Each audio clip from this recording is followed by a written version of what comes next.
La creatividad es básica, todos lo sabemos. ¿Por qué es tan importante la creatividad? Porque es la que te permite aprovechar las posibilidades que la realidad te ofrece para crear un campo de juego que te abra nuevas oportunidades. ¿Pero qué nos pasa? Nos pasa que cuando pensamos en la creatividad pensamos que para ser creativo hay que haber pasado por la universidad, hay que tener 27 másters, etc. Eso no es verdad. La creatividad es consustancial con el ser humano, está en cada uno de nosotros. No hay un solo ser humano que no sea creativo. Lo que pasa es que hay muchos que sí creen que no son creativos. Y entonces no crean nada novedoso porque ellos no creen que en su interior haya ese potencial. La clave para la creatividad es la pasión. Tenemos que encontrar esa palanca emocional, ese motivo, esa ilusión que nos levante por la mañana con hambre de hacer algo nuevo, de encontrar la relación entre cosas que aparentemente no están relacionadas. Por eso el estado de ánimo es clave, que creamos en nosotros y nuestro potencial. Hay que buscar los recursos emocionales. A ver, si somos honestos con nosotros mismos y empezamos a pensar con calado y con hondura, ¿por qué no hemos conseguido ciertas cosas en la vida? Nos daremos cuenta que la mayor parte de las veces no ha sido por falta de conocimientos o falta de erudición, sino porque nos ha faltado pasión, o nos ha faltado compromiso, o nos ha faltado determinación, o nos ha faltado autoconfianza. ¿Qué es buscar esos recursos emocionales? Es en ese abanico de colores irte a tu pasado y decir, vamos a ver, ¿cuándo en mi vida he tenido realmente coraje? Y seguro que encuentras un momento en tu vida en el que hayas sido valiente y audaz. Tienes que traerlo ahora, tienes que recordar quién eres, porque se nos olvida la grandeza que hay en nuestro interior. Inventar el futuro. La forma en la que creamos nuevas realidades es absurda. Consultamos al pasado y le decimos, pasado, yo he podido hacer esto, y el pasado dice, no. Pues entonces no podré. ¿Pero qué es eso? ¿Pero qué es eso? ¿Cómo va el pasado a determinar nuestro futuro? Es al revés, ¿cómo hay que hacerlo? Hay que crear esa idea que nos apasione, que nos ilusione, que tire de nosotros y a partir del futuro empezar a construir hacia el presente. Para llegar allí, ¿qué tengo que hacer primero? Pues tengo que hacer esto. Y para hacer esto, ¿qué tengo que hacer esto? Pum, pum, pum. Es que es radicalmente distinto, pero lo hacemos al revés. Vamos del pasado al futuro. No, señor. El pasado no tiene por qué predecir tu futuro. Para nada. Está muy bien que te informe, por supuesto, pero que no te determine. Emociones aflictivas. ¿Qué es una emoción aflictiva? Una emoción aflictiva es aquella que no te da nada valioso. Por ejemplo, si yo me encuentro con un tigre, es lógico que sienta miedo, y es muy bueno que sienta miedo porque eso me da opciones de supervivencia. Pero si yo estoy en este estudio contigo, en un entorno agradable y acogedor, y tengo miedo, eso me paraliza, no me da nada. Estamos paralizados por la desesperanza, por la ira, por el miedo. No tiene ningún sentido. Es fundamental que empecemos a comprender un poco mejor cómo gestionar estas emociones aflictivas. Y para eso hay que entender que hay tres estructuras que, si me permites, las voy a enseñar. Una de ellas es la amígdala, viene del griego almendra, está situada aquí en los polos anteriores del lóbulo temporal. Otra es el hipotálamo, que está aquí, y otra es lo que se llama la sustancia gris periacueductal, que está justo aquí alrededor del acueducto de Silvio. ¿Por qué es importante conocer estas emociones aflictivas? Porque nosotros tenemos sobre todo tres grandes lastres que nos dificultan llegar a ese futuro ilusionante. Primero, la ignorancia. Si yo no soy consciente de mi talento y mi potencial, ¿cómo me voy a atrever? Número dos, la pereza. ¡Ay, la pereza! ¿Cuántas veces el camino correcto no es el camino fácil? Pero el tercero es el miedo, una de las emociones aflictivas más potentes. Entonces, ¿qué podemos hacer para gestionar el miedo? Yo, de todas las cosas que he visto en mi larga trayectoria como cirujano y en muchos temas en los que he estado metido, al final me doy cuenta de una cosa. El miedo, cuando te engancha, hay que gestionarlo por vía física, utilizando técnicas físicas. Técnicas respiratorias, gestionando el diafragma porque es el que te cambia la química hormonal, cambiando el foco de tu atención, utilizando colores. ¿Por qué colores? Pues no lo sabemos. Esto lo descubrieron científicos orientales hace miles de años. Los colores tienen un impacto tremendo en el hemisferio derecho del cerebro, que es el que gestiona estas cosas. Nosotros sabemos que al imaginar un color azul llevado a ciertas partes del cuerpo, sabemos que automáticamente empieza a cambiar esa emoción aflictiva. ¿Por qué? Bueno, porque cambia la química, las imágenes generan emociones, las emociones están asociadas a procesos químicos. Entonces, es fundamental que sepamos que el miedo se puede gestionar, por lo menos, para que no nos paralice cuando es una emoción aflictiva. Bueno, luego hay una cosa que es que creo que la tenemos que recuperar. Nos hemos pensado que los éxitos suceden solos. Se ha perdido la cultura del esfuerzo, la cultura del trabajo. A ver, yo a veces me quedo impresionado cuando dicen, aprenda usted inglés en 3 meses, mientras duerme y por supuesto sin esfuerzo. Pero ¿cómo se va a creer uno eso? Pero nos gusta tanto la fórmula, la receta mágica. Lo quiero, es mío. Pues, no funciona. Probablemente el inventor más prolífico que existió nunca, Thomas Alva Edison, dijo, el genio es 1% inspiración y 99% trabajo, transpiración, sudar. Entonces, ¿qué quiere decir? Esto es como una goma. Hay que dejar que se tense. Es el momento en el que nos cuesta las cosas y tenemos que seguir. No tiremos la toalla. Cuando aguantamos la tensión y estamos incómodos, y es normal que estemos incómodos, el cerebro automáticamente tiene que resolver ese dolor. Porque su misión es evitar el dolor. ¿Cómo lo resuelve? Abre la ventana de la inteligencia y la creatividad. Y por eso todos sabemos que cuando hemos aguantado de verdad, de repente, no sabemos cómo, hemos encontrado una ventana, un espacio. Anda, ¿cómo no lo había visto antes? Porque hay que esforzarse buscando y trabajando. Por eso la determinación, la persistencia, la paciencia son valores tan grandes. Entonces ahora no podemos decir, no, esto sucede solo. No es verdad. No es verdad. El ser humano necesita esforzarse por aquello que vale la pena en su vida.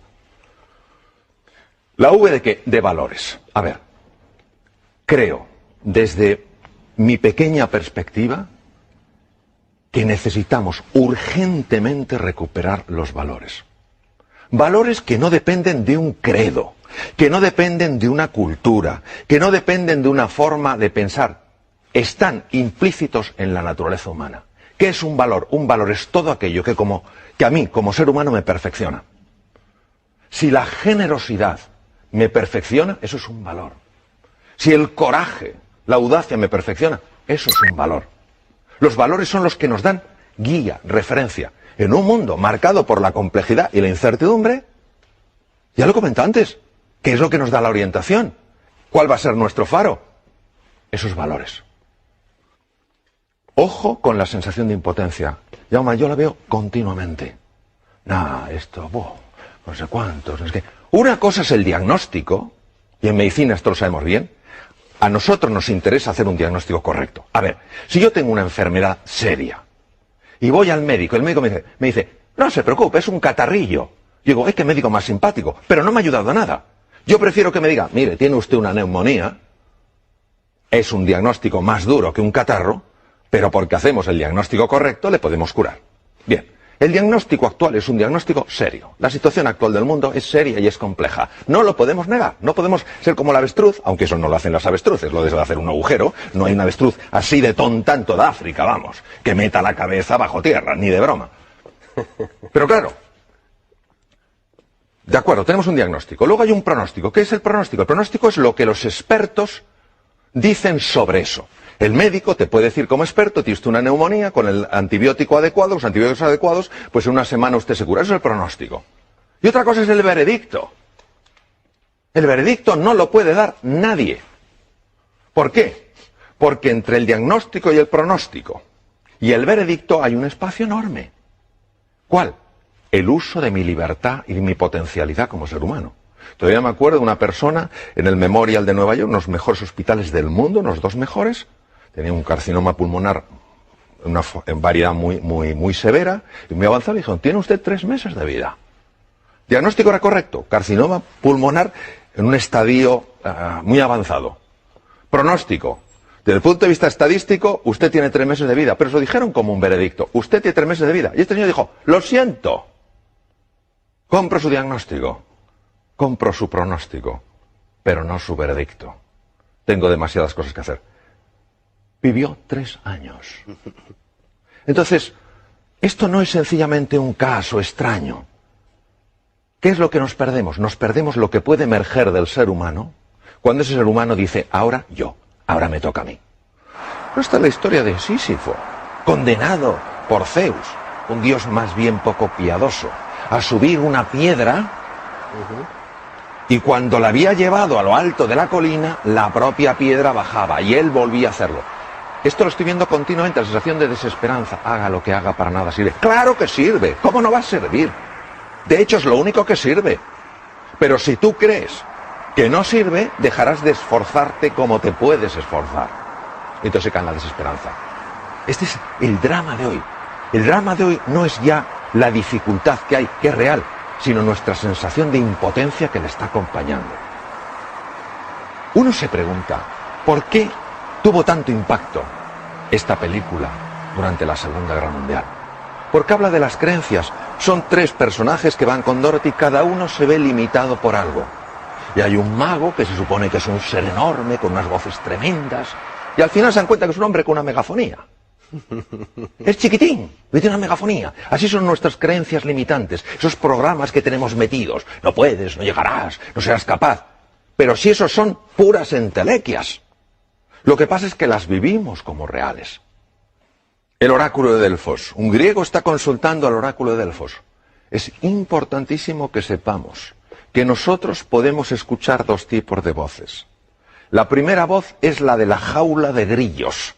No puedes, no eres capaz, no hay salida, tú ni siquiera lo mereces. A esa no hay que escucharla.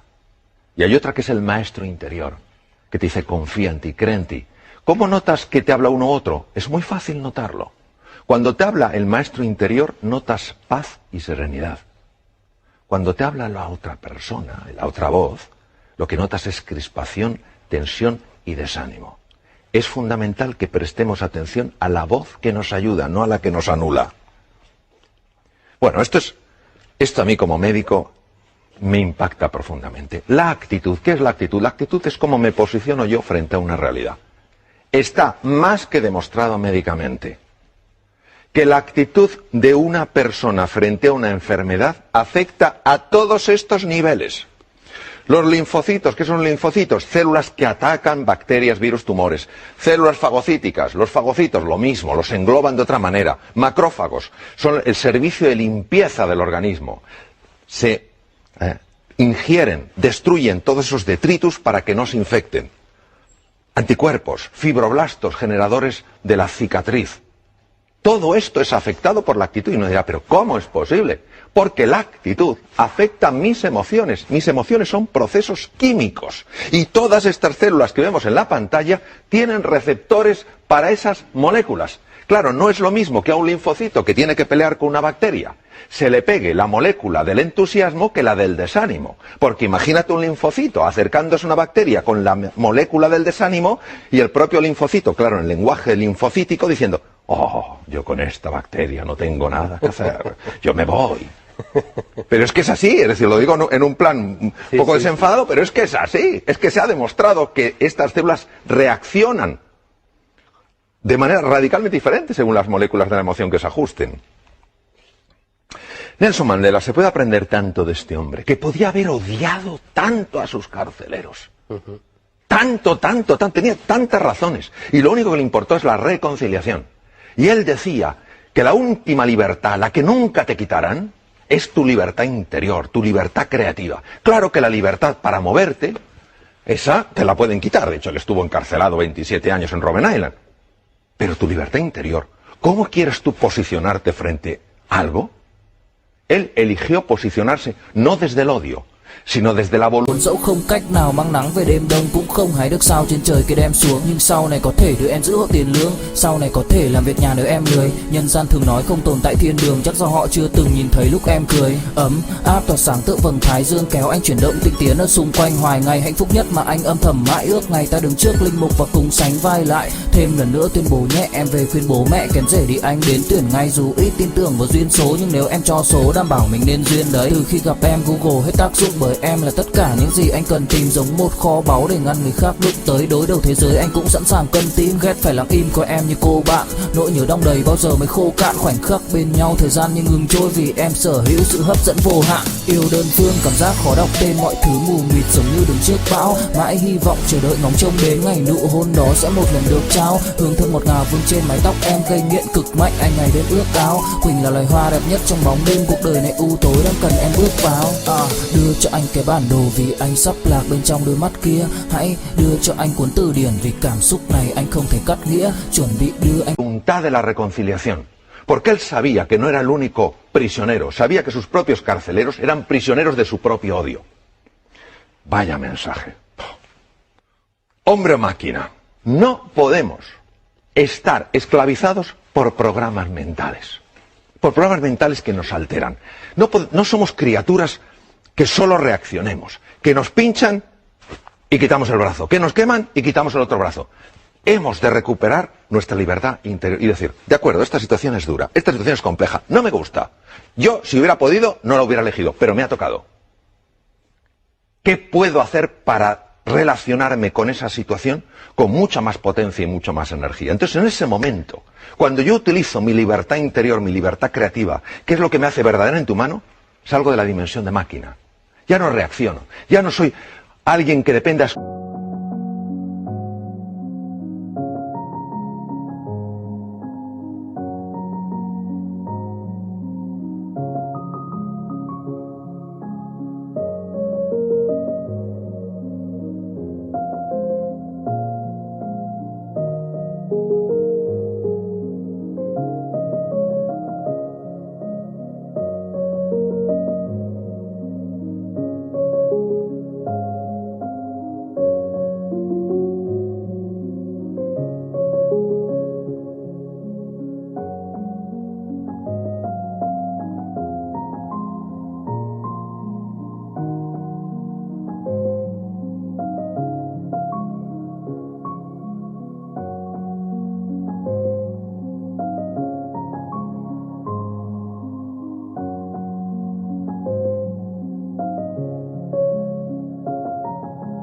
Exclusivamente las circunstancias. Soy influido por las circunstancias, pero no soy determinado por ellas. Bueno, esto de llegar a las reuniones. A ver, ¿cuántos problemas tenemos hoy? Muchos. Pero si la energía para resolver problemas, esa es una energía que nos debilita. Lo que hay que decir es, señores, ¿qué desafíos tenemos hoy sobre la mesa? Se ha visto, cambiando palabras, problemas por desafíos, cómo la sangre cambia. Porque cambian las hormonas, cambian las moléculas de las emociones. Entonces, vamos a dejar de hablar tanto de lo que está mal. Y vamos a hablar un poquito más de qué está pidiendo de nosotros la vida. Pues la vida lo que está pidiendo es que demos la talla que por naturaleza tenemos. Voy a terminar con 3 animales. Los 3 para mí tienen un mensaje. Adoro la naturaleza.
Adoro la naturaleza.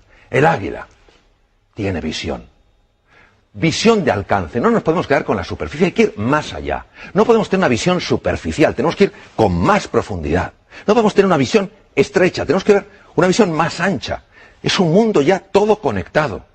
La ley de sistemas está presente. Claro, esto llama a ese entrenamiento de la mirada, a mirar las cosas de una manera desacostumbrada. Segundo, el león. ¿Por qué el león duerme 2-3 terceras partes del día. Uno dirá, porque tiene mucho sueño.